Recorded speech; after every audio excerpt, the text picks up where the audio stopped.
ibuke mu binyejana byo mu myaka yahashize habayeho itotezwa abana b'Imana baricwa bahatirwaga kuzimya umucyo ariko banga kuwuzimya.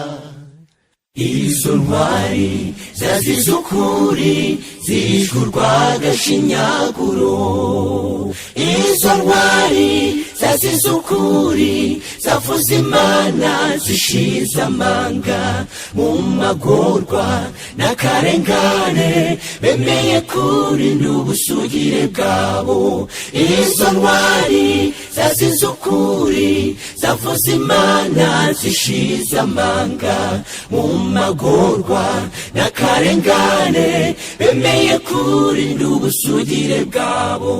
Mu muriro ugurumana bemeye kurinda ubusugire bwabo.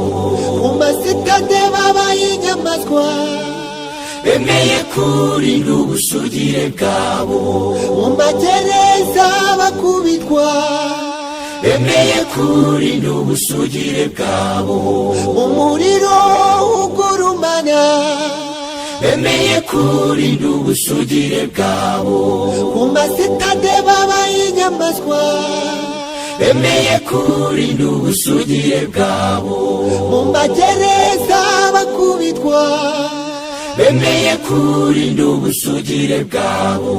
Ukuri gutsinze byiteka ikinyoma gitsinzwe. Izo ntwari tuzabonana. Ukuri gutsinze byiteka ikinyoma gitsinzwe. Izo ntwari tuzabonana. Tuzabona Yohana waciwe igihanga. Izo ntwari tuzabonana. Tuzabona Petero wabambwe acuramye. Izo ntwari tuzabonana. Tuzabona Sitefano watewe amabuye. Izo ntwari tuzabonana. Ukuri gutsinze byiteka ikinyoma gitsinzwe. Izo ntwari tuzabonana. Ukuri gutsinze byiteka ikinyoma gitsinzwe. Izo ntwari tuzabonana. Tuzabona Yohana waciwe igihanga. Izo ntwari tuzabonana. Tuzabona Petero wabambwe acuramye. Izo ntwari tuzabonana. Tuzabona Sitefano watewe amabuye. Izo ntwari tuzabonana. Tuzabona ingarezi wahamiriwe ku ntebe y'umuringa ubwo yaragiye gutwikwa mwijwi rituje yoroheje araririmba agira ati ndagukunda mwami uzi ko ngukunda ndagukunda Yesu bihebuje rwose ndagukunda Yesu nawe urabizi imirimo yanjye izabyerekana ndishimye